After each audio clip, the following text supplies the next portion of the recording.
Hello everybody, my name is Jacob Ray Razors. Today I want to talk about how to make a straight razor, and I wanted to do a longer, more instructional video, so prepare yourself for that. I'm going to try and do this all in one part, so it might be a bit long. Feel free to, of course, pause as you're working and trying to do this yourself. Go back, check it out, see if there's anything I miss. Go ahead and let me know in the comments below, and I will make another video to describe that, or just quickly reply, whichever way you want.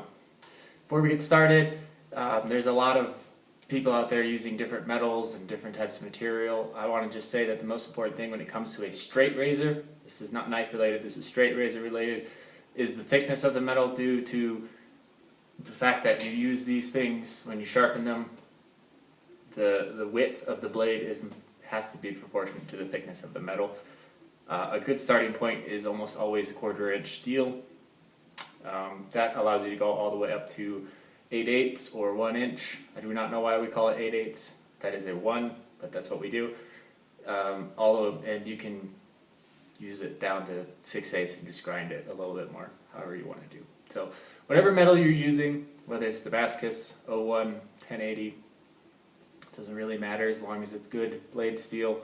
Whatever good blade steel you're using, just be sure that it follows the rules of sharpening. I have a whole video discussing that. I'll leave a link in the description down below to that, so you can see what blade geometry is and how important it is, and how you can figure out what you need for what practical application size: 6/8, 8/8, 7/8, 10/8, whatever that may be. So let's just go ahead and get started. I'm going to probably play some music while I do the cutting out, and yeah, general shape is step 1, getting it in the 2-dimensional form. I talk about that a lot. Getting a blade to this point, just simple cutout. So we'll just go ahead and fast travel through that.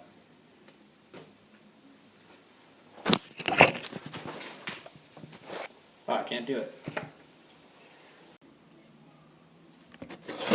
For this video, we're going to be using 01 tool steel. I'm going to go with a simple 6/8 blade, which if you're in the rest of the world, it'd be about 18 millimeters wide. So you can get your calipers out and do this. For all you machine shop owners out there, don't worry. These are $10 calipers and they barely work. So typical cutting edge on a straight razor is somewhere between 2.5 inches to 3 inches. So I'm just going to score out 3 inches. Typical Jacob Ray razor tail is equal to that.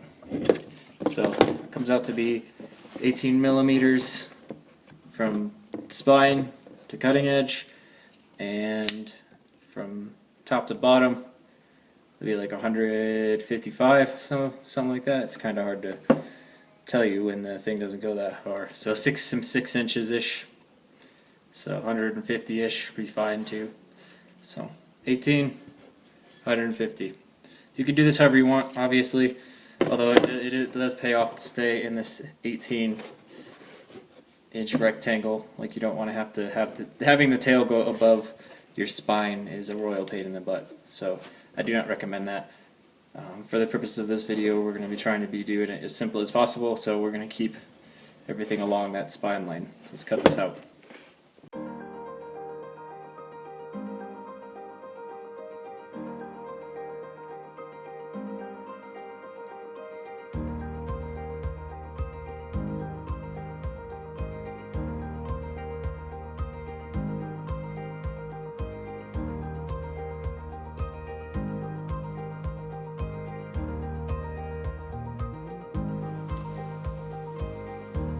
Okay, now that we have our metal cut out and basically do straight razor shape, basically what I want to do now is take it to my grinder and make every edge 90 degrees.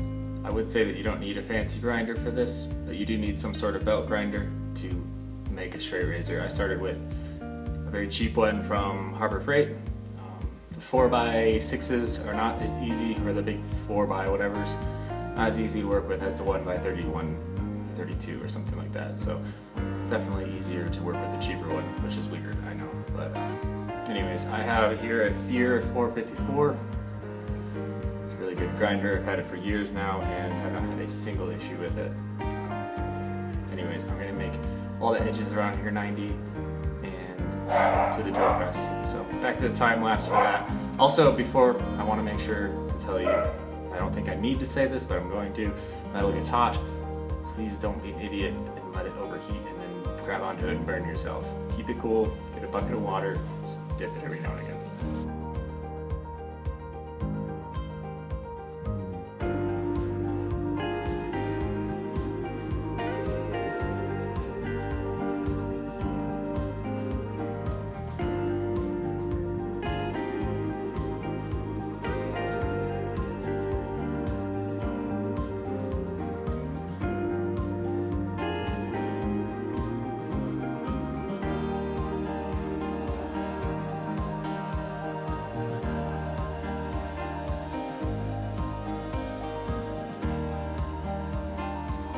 Okay, go ahead and stop, take a breather. You've got your straight razor cut out to the shape you want. It's gonna be very simple. What's the next step? Well, you gotta drill a hole in it for a pivot, right? You gotta put scales on it, so it needs a hole. Do this now. Do this before you put any sort of bevel. Do this for multiple reasons. One, at this point, you can get a nice 90-degree angle and you don't have to hold the razor that already has wobbliness to it because you've made it three-dimensional. That's a pain in the butt, and you don't want to do that. Two, it's a lot safer. You don't want to end up have a spinning, straight, sharp object in your drill press now, do you? So stop. You've gotten pretty far. Good job. And next step is going to be drilling a hole. So I know that's super exciting, but let's cut to the footage of that and just do a time lapse.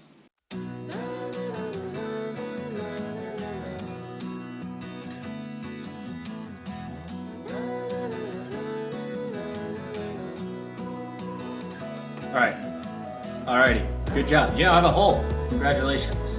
I use a 1/16 inch drill bit for that. Why? Because that's the easiest type of rod to find in brass. So if you're gonna go ahead and pick a drill bit size, you might as well do 1/16 because you can get 1/16 inch rod and washers pretty regularly easy. I think they're like double knot, 00 for washers or something like that. So, but we're not here to discuss that. We're here to make a razor. Anyways, 1/16 inch drill bit. Let's get to actually turning this bad into the end. Next step, grinding it out. Of course, you can't have a razor looking like that. Okay. Alrighty, for this particular point in time, I'm using a 4-inch wheel here. Plate is set to, I don't know why I started southern there, but my plate is set to right about the middle of that spot. It's actually not as important as you might think to get that perfect. So, bam, bam. Gritty belt. So if you have a 36, you can use that. If you have 80, you can use that. The lowest grit belt you have, you probably want to use that. I'm going to go with a hollow grind. You can do a wedge grind for someone who might not have a wheel like this. It actually kind of translates a lot of the same stuff that here. So we have a razor. Now this is before we pre-treated it. It's fairly straightforward. What I'm going to do is I'm going to take this piece of angle aluminum, it's not angle iron. I'm going to stick this down like that. Make sure that the cutting edge is flush along the bottom here. And I'm going to take a little baby clamp like this, and I'm going to clamp it down like that so that it all holds together. I'll show you what that looks like. Give me a quick sec.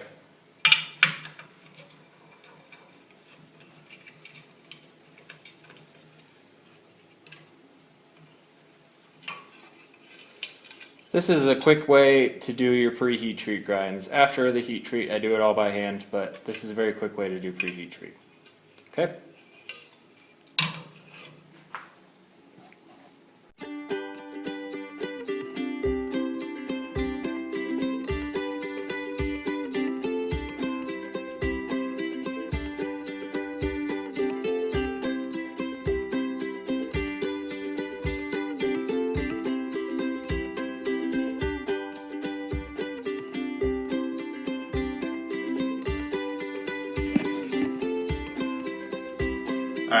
congratulations, you've made it this far. I'm assuming if this is your first time, at this point, you're starting to get really frustrated and you're wondering how in the world does anybody do this? Well, I will say it has taken me a lot of years of practice to be able to run lines like that, and it's going to be really hard your first couple of times. So just don't give up, keep practicing, keep trying, keep pushing.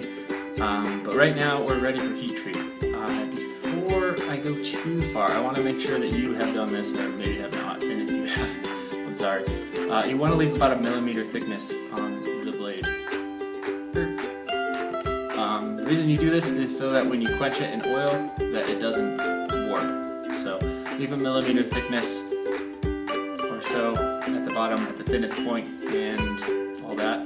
We did overheat it, which is fine, guys, it's fine. I'm going to normalize it. Normalizing it means I'm going to bring it up to non-magnetic temperature, which is 1,550 degrees Fahrenheit. In Celsius, guys, I do not know. And then I'm going to let it cool off. Just regular, slow cool. And that'll normalize all the metal, bring it back down to its regularness, and then I will quench it and temper it to the desired hardness that I want. Results may vary depending on what steel you use and what temperatures and stuff you go up to. If you're using a forge, use the old magnet on it, see if it's non-magnetic or not. You know the drill. If you're using a forge and you're watching a YouTube video, I find it ironic. Welcome to the 21st century where you can learn things online and use ancient technology to go ahead and do it. Anyways, I'm going to use my heat treating oven because it's a lot easier, and see you over there. Okay, you can see the heat treat oven that I have actually has program files, so it's an even heat, blah blah blah. USA Knife Maker, I believe, is where I picked it up. I've had it for a long time now. Anyways, I'm going to set it to do program file 1. I always mess this up, so laugh at me all you want. Start, enter, should say run, make a couple clicky sounds. Alarm will go off to tell me that the program has started. And now we wait. It'll get up to 1,500 degrees, start beeping at me, start screaming at me because the alarm, and then I'll come and I'll turn it off. Then I'll turn it back on, do it all over again. So you go through the normalization process, then you go through the quenching process. Anyways, I'm not going to force you to watch this thing go up because it takes about an hour or so on the 110 socket that I have it plugged into. Never tried it on 220, so yeah, maybe it'd be a lot better. Anyways, let's just cut to when we're quenching. Alright, so we've been through our process of heating it up, cooling it down, heating it up and cooling it down. Or heating it up, cooling it down slowly, and now we're going to heat it up and cool it down quickly. Pretty basic stuff. It's 1,550 degrees in there. The knife should be pretty darn hot. I have my oil. I'm going to quench it now, and I hope that you have a good view of the jar. You do? Cool. So let's get to it.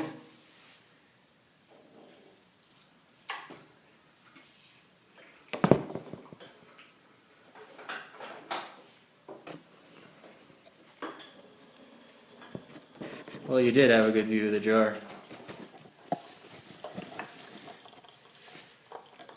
So the whole point of this, there's some science in it, but essentially what happens is the outside of the blade cools and it pulls on the inside of the blade, which cools, and then it pulls on the inside of the blade, which cools, and essentially all these little molecules start pulling on one another and realign the metal structure and make it very hard. No, the view's not very good. I apologize. It's pretty late at night right now, but yeah. So this is O1 steel. The O actually stands for oil quench. If you have W2, that would be a water quench. Just follow the spec sheets on your metal, and yeah. Anyways, I'm gonna get back to this tomorrow. I'm gonna set it on top of the oven right there to cool off, so that I can work it. Turn our oven off. And I will see you guys in the morning. Okay, so we're out of the heat treat oven. We've quenched it, we've hardened it. A couple of notes here. It didn't warp. Congratulations, you left 1 millimeter. And when you quenched it, it didn't warp. Main thing here after this point is we're going to keep grinding it. of course, because it's a straight razor, and it's get thinner than this. But you need to make sure that if it's hot to the touch, you put it in water. You cannot allow these to get hot. The thinner they get, the faster that happens.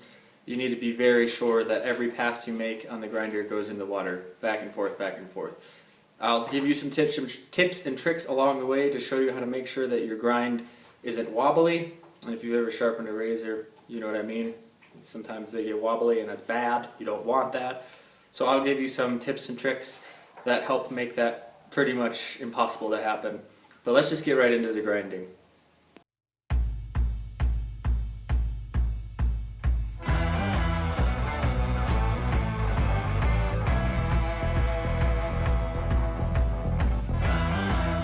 Okay. Let's stop the time lapse for a second.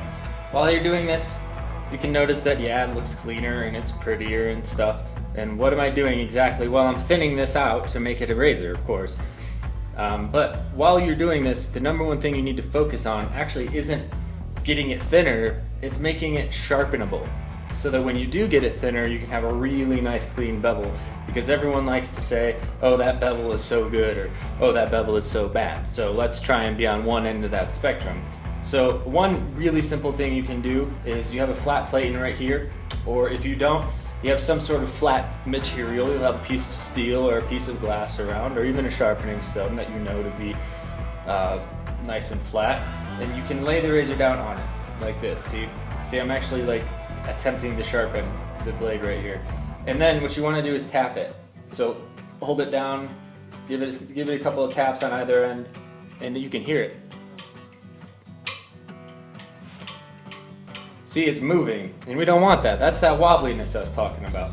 Well, Jay or Ray, what are you talking about? You know, razor, you're supposed to be a professional. How your razors are wobbly? Well, it's not done yet, guys. Calm down. So this side is good. So what that means is that we have a high side and a low side. This is something that people who work in the automotive, like paint shops and stuff, will know a lot about. Woodworkers will know about. Anyone who's done any sanding will know about highs and lows. Well, basically, if we can push an end down, so this right here is being pushed down, this is the shoulder on the opposite side, that means that that is a low spot. And that means that this end is high. So what do? Well, we should grind the low spot. No. We should take the high spot all the way down to the low spot. Now you can do this with a stone and sit there and go like this and push pressure on the high spot, and you'll notice a bevel that's super high up here and that almost non-exists down here. That's one way to do it if you don't want to grind and you want to spend the entire day, sanding on something. Or you can just go ahead and say, okay, I'm in the middle of grinding this, I'm going to go ahead and put more pressure here, maybe lean it in, and keep doing that, and just double check. Okay, well the highs, now it moved, okay, now it didn't move. And just be gentle and slow and patient. Here at this point, after the heat treat, aggression and pressure do not pay off. Remember that. Aggression and pressure do not pay off after the heat treat. There's no such thing as working faster here. It's all about precision. So you'll see me throughout the video, throughout the time lapse, whatever it may be, stopping and checking and making adjustments. So remember, the art of making a straight razor is really the art of making 3 parallel lines. One, your cutting edge needs to be parallel to both the spine here and the spine here. If you really want to get fancy, you'll have 5 parallel lines: the cutting edge, the bevel here, the spine here, and the spine here. But for the sake of a beginner, really just focus on making these 3 parallel. The stone should fix that, but I think it'd be nice to be able to tell you guys, okay, well, it's wobbly now. When you get it on the stone, it's going to be wobbly. So make adjustments as you go. We still have some material to work with. Why not make these adjustments? It's not really possible once you have it down and thin. So let's go back to time lapse, and you guys can watch me as I work. Sorry, before we go in the time lapse, there's one more thing I want to point out. You'll notice I'm not using my jig. There's a reason for that. The reason is that you can't tell if it's hot or not on the jig. So the best way to do this is set it on its spine. In the jig it was like this. For the final grind, we flip it this way, put it on its spine. Just find a comfortable way to hold. For me, I hold it like this because it gives me the best control of pressure on both sides. A lot of us are going to be right hand biased. Some of us are going to be left hand biased. you know. So what that means is we'll be more apt to put pressure on the right side, and we'll end up with this blade having the wobbles. We'll have a low side on the right side. Use what I previously said to avoid that and adapt to that, but make sure that you have a good pressure here, and also your thumbs being on it allow you to know if it's getting too hot, as we talked about before too. So all you're doing is you're setting it in, and you're actually going to lean it in like this to match the curvature of the wheel. Now if you want to take off more at the top, you just lean it in a little bit further and you'll cut off just that area. If you want to go for more of a hollow grind, you can go ahead and cut off more in this area. It really comes down to where, following this curvature, kind of like the apex hits, apex of the circle.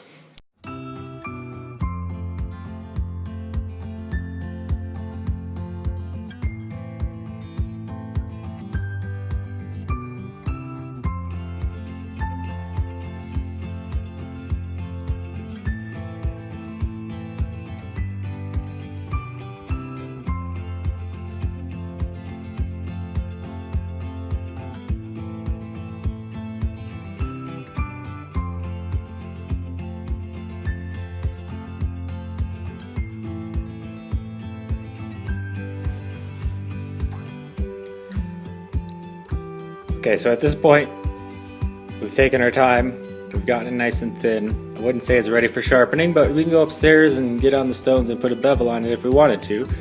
But you'll notice that it's the same width from here to here, which just does not work. So we're gonna actually have to switch out to I'm gonna switch out to my flat plating, which hopefully you have some sort of flat plating, and then carve out an angle here. That way it can swing all the way through the scales, because if you know anything about straight razors, you know they swing all the way through. Notice that my hole isn't lined up. That's because shooting the video, I was trying to shoot with the camera with one hand and drill with the other, and it didn't quite work out. It'll be fine. It's gonna work just the same, although typically that's something I would definitely avoid. Filming these is not as easy as it looks. So anyways, that's where we ended up with oopsie daisies there, but we're gonna polish all this up, make it look nice and shiny, do the spine, do the little French point there, get all the crime and grud off. That didn't make any sense, and taper this out. So cue that time lapse. Notice a lot of time lapses because it's better than having watched me do the whole thing. Anyways, at this point, it's not sharp yet. I can still run my fingers across it, but it's definitely close enough to be sharpened. You can tell just because it's tiny. Tiny, tiny, tiny. Anyways, time lapse.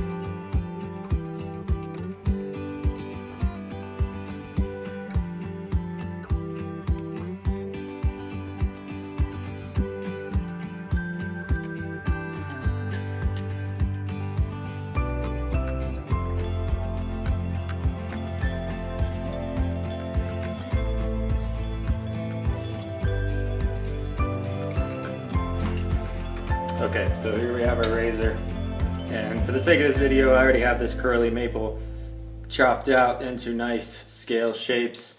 Got this from my brother-in-law up in northern Michigan. Anyways, so I used a 1/16 inch drill bit to drill the hole. Bam! Did you look at that? I cleaned it out already. You just run the drill bit through it a couple of times, spin it around, you'll end up with a clean hole. Anyways, so it's time to drill the holes for the scales. This is very simple. Just make sure that you're nice and 90 degree. Get it tight in there. Put them on top of each other in the way you want. For this particular case, I don't think it matters. I mean, with curly maples, curly on both sides. Sometimes it'll be important. Anyways, put it on there. Notice how I have a lot of excess length. There's a reason for that, because it's better to have more than not need it than, yeah, you know the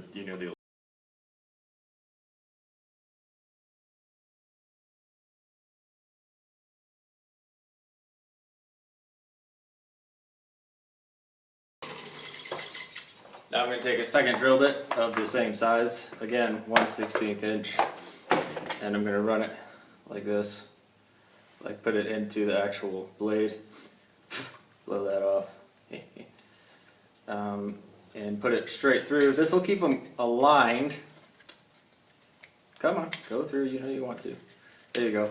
This will keep them nice and aligned, so when I drill the second hole for the wedge, it's all... Well, I should probably make a mark. This is a good time to trace out your razor too and be like, you know, I think it's probably best here or whatever. You can do whatever shape you want, although there is some merit to encompassing your blade pretty good. So I think that's pretty good. Let's just say about that long, and the hole can go there-ish. You know, you don't have to overthink it at this point.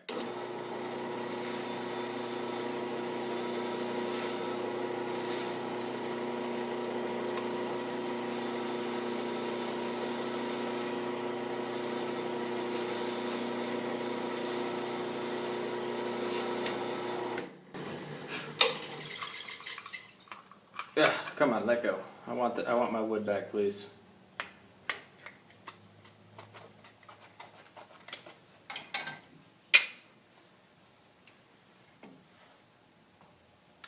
Alright, congratulations, you just drilled out your first set of scales, although I really hope that it's more exciting for you than it was for me, as I'm well past my first. Anyways, I'm going to use the same drill bits, just because I have them right here, to hold it in place while I kind of figure out the shape. Not going to do anything fancy, just going to make scales that work.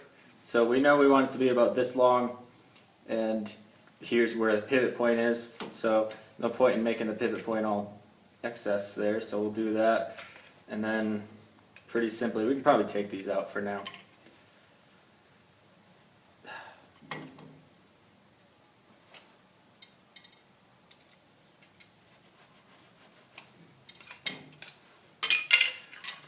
Alright, just go ahead and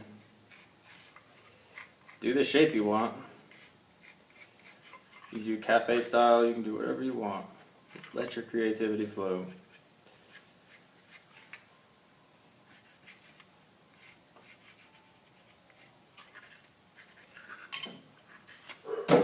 There we are, fancy bandsaw here. Gonna need to raise that up to give you some clearance. Please use these at your own risk. I don't think I need to tell anybody how dangerous these tools are, but if I do, maybe you shouldn't be using them. Anyways, I'm going to cut this out.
Okay, so at this point we have some pretty rudimentary scales, nothing fancy.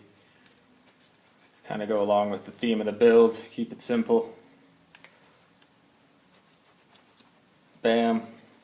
And well, we need a wedge. Well, that's not a problem, but we can at least do a quick test fit with these here specialty test fit pins, otherwise known as drill bits. 1/16 inch, 100th time, but still.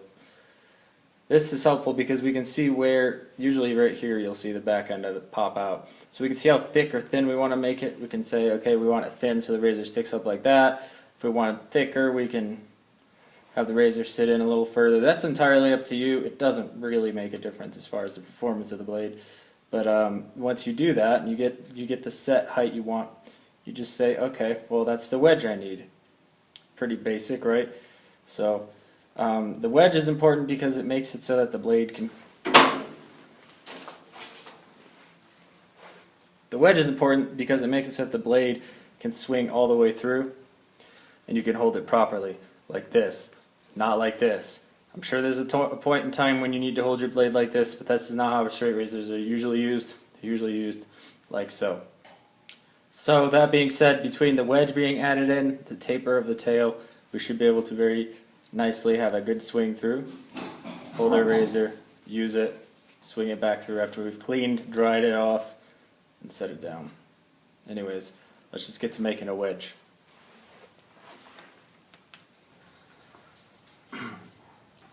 Alright, when I make a wedge, I like to keep it nice and simple.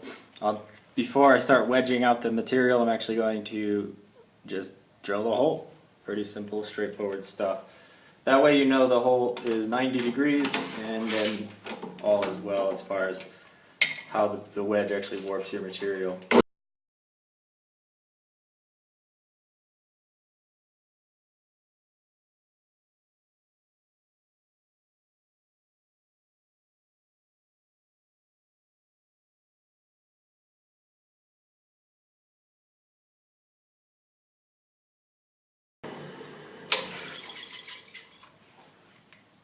Alright, really? The pencil just broke. Alright, just gently. Okay, now the wedge does not have to go much further past the pin than that, just a little bit, so keep that in mind when you're drilling. So now we have an accident drill hole and then one right there, so let's get back to the grinder and grind this bad boy up. Actually, I'm going to cut that on the bandsaw.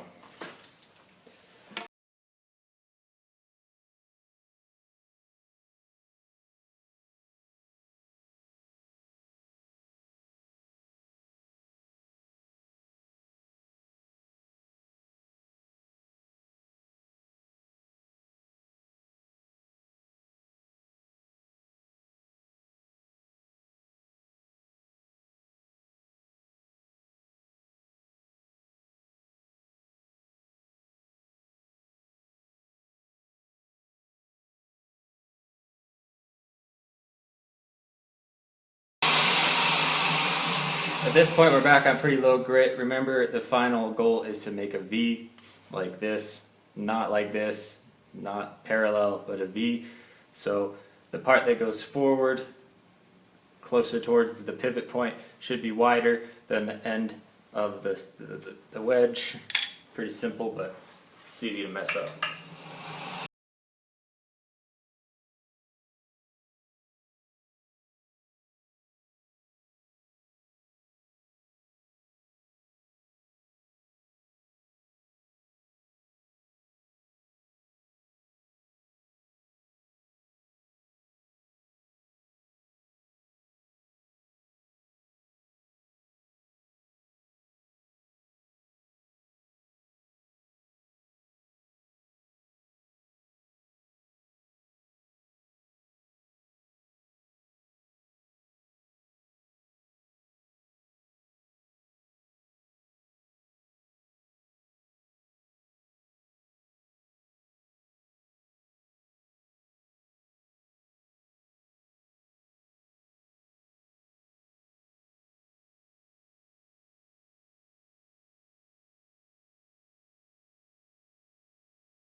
I think the moral of the story here should be that I need to get some new belts and new bandsaw blades.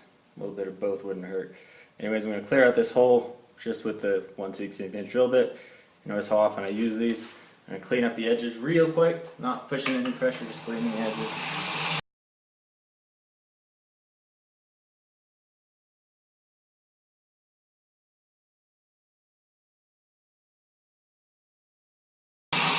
Perfect.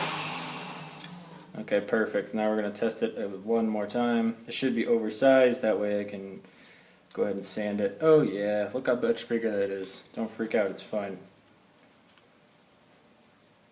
Okay. So, we have an oversized wedge, but you can see that we've achieved the V that we're looking for. Now let's go ahead and sand these down. I'm going to take my super special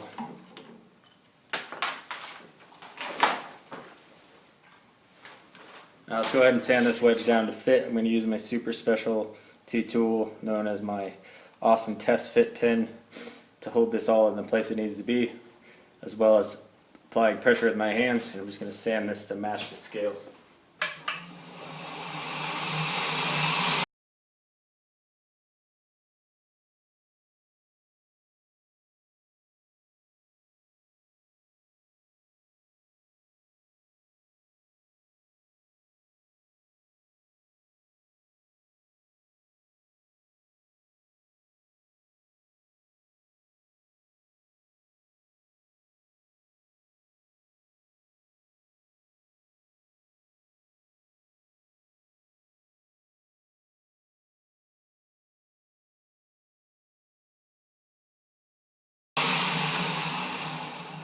Cool, we're ready to start putting actual pins in, so I'm going to move you guys and we'll have a look at that. Alright, so at this point my hair is tall as all hell. We have our wedge shaped V. Good. It's time to take out our super special, awesome, top secret testing pins and put in actual pins. So, that's not too hard. Alright, so you can see I have some 1/16 inch rod here. It's just brass, nothing special. Just going to snip off a piece at the end using my flush cutters. These are really good. You can get them on Amazon or at your hardware store. You can get them pretty much anywhere. I haven't really had any negative reviews on them, except for they do break. I go through them a lot. Anyways, let's swap out our super secret test pins, otherwise known as drill bits, for our actual pins that will actually be holding it in place. Sometimes it's a little tight. Go ahead, see, bam, snip that off. Now I'm going to find some washers and put a washer on either end. I say find washers because my dogs decided to spill the vast majority of my washers on the ground. So you can see here a little tiny washer, and then I'm going to actually peen that. So that basically means you're going to take a ball peen hammer and mushroom out this end. It's an old school way of doing riveting. It still works in straight razor making today. So let's do that. Wherever I put my hammer,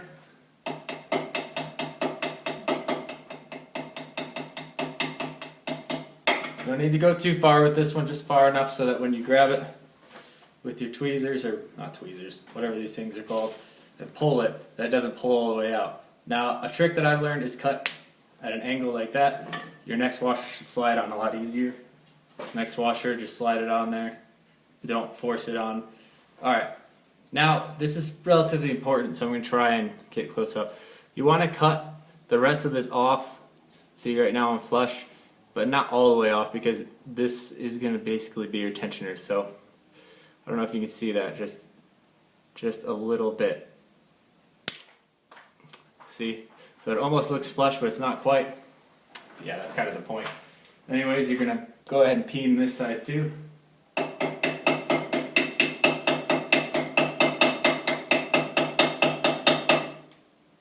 Flip it over, peen the other side. Alright, now you'll notice that I did the wedge side first. That's from experience. I've never had luck doing it the other way around. So now we have a V-shaped set of scales. We can take our blade, and notice I didn't use any glue. Reason for that. So now that I have our super awesome secret test pins out, we can go ahead and slide that on. Put a washer there. So it goes washer, blade, make sure you put it the right way in, otherwise you'll end up with a blade that's upside down. Like if I were to put it in like this, that'd be wrong. So get your blade in there. Sometimes this is not easy because it's a tight fit. If you really want to, you can sand down the pin, which is exactly what I'm going to do. So give me a sec while I do that. Now when I say sand down the pin, I don't mean sand it all the way down, just a little bit. A lot of times there's oxidization and stuff on there. Now let's see if this works. See, went right on. Now I need another washer. Look for my handy dandy floor washers here. Slide that on like so. Pretty simple. So we have a washer, blade, washer. And then on either side of either washer, Basically, this is just giving a little bit of space between the two, you can see. So you can get these washers, I believe, at Micro Fastener, all kinds of places. You can also make your own if you're really, really crafty. Now we need 2 more sets of washers on either side of the scales. And the reason for these washers is I didn't cover it in the other side is they kind of disperse the load of being squished so that whatever scale material you're using doesn't have to take the brunt of it. Okay, so I'm going to go ahead and peen the side with the washer.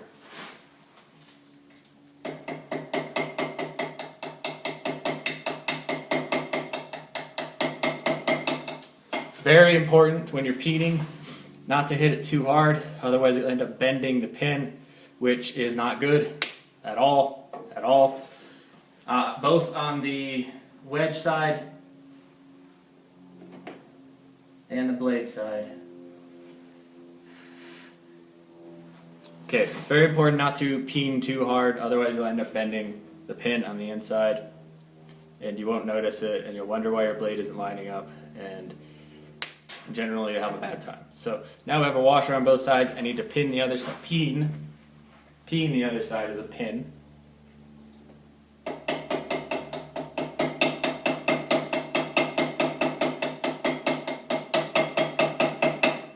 Okay, you'll notice, well you won't, but you'll start to feel when you're doing this a little bit of tension, which is good.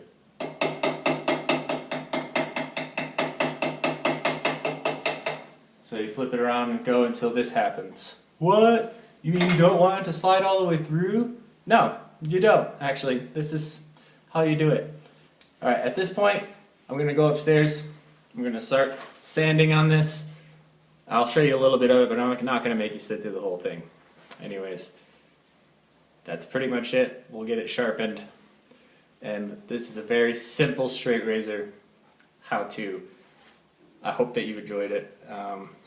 Hopefully it'll look pretty and the thumbnail will be great. See you guys upstairs.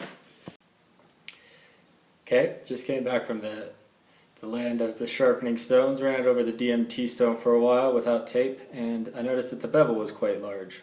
That's fine. It's not a big deal.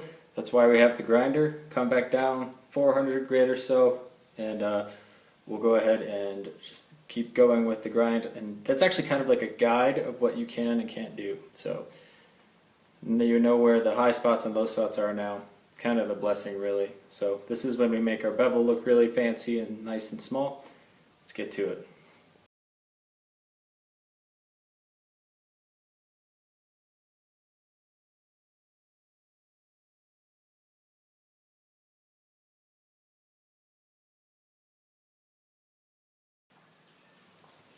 Alright, welcome to my bathroom. I'll close this door just because. So, the razor's ready to go. I got it sharpened, got it ready for its inaugural shave. So, we'll do some glam shots after and show off that curly maple. But for now, I wanted to give you guys a quick proof of concept that yes, it does work. So, find my, there it is, my soap bowl. I don't even think I have a brush up here, so we're just going to go ahead and do it quick and dirty with hands, just rubbing hands together. This is a charcoal soap with a fantastic scent. This is actually a scent that I picked, so it's going to look really black.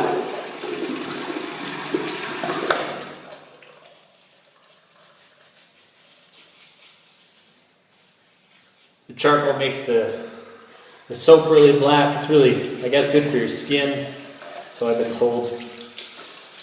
Anyways, this is without a shower or anything like that, so this is just right out the gate. Just gonna shave. So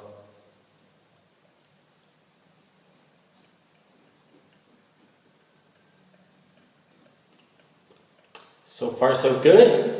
Takes the hair off. Go to the other side.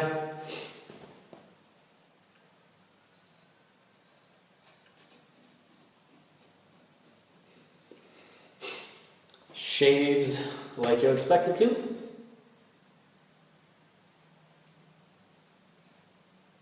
Now I didn't show the sharpening because there's like, you can make a whole nother video on sharpening.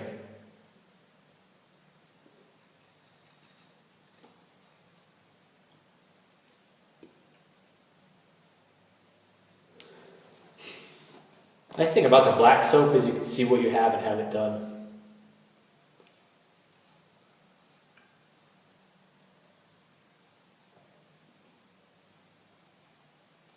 So even if you're not interested in the skin health benefits, it's definitely a kind of like a guide coat, really.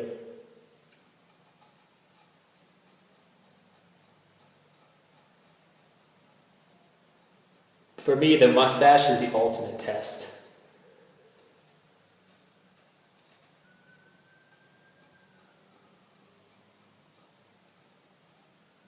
This is right off the stones.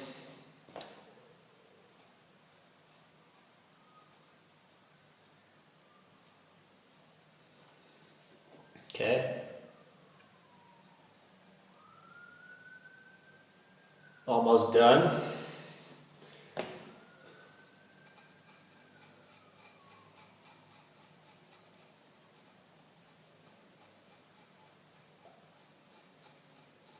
Just chewing through that beard of mine, my beard.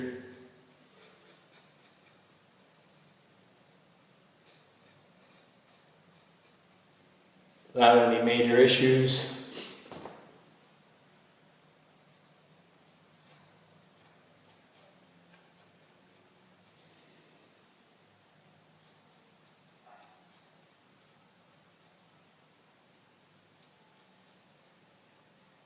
Still got some on there.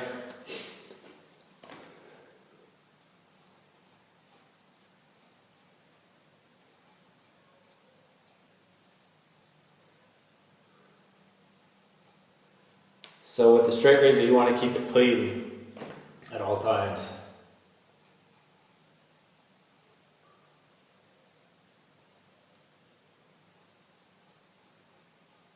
So you see me constantly rubbing it down.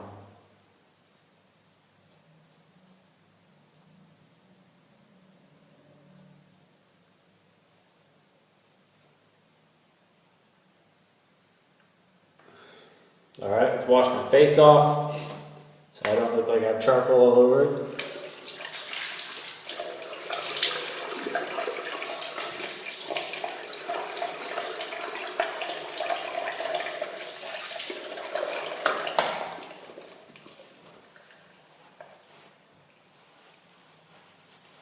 Alright, once I've done that, next step, of course, is going to be to take your razor, dry rag, wipe it off, get inside the crevices, do all that.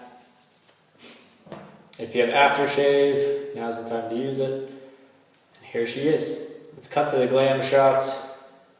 And yeah, so from a piece of steel and wood to a shave.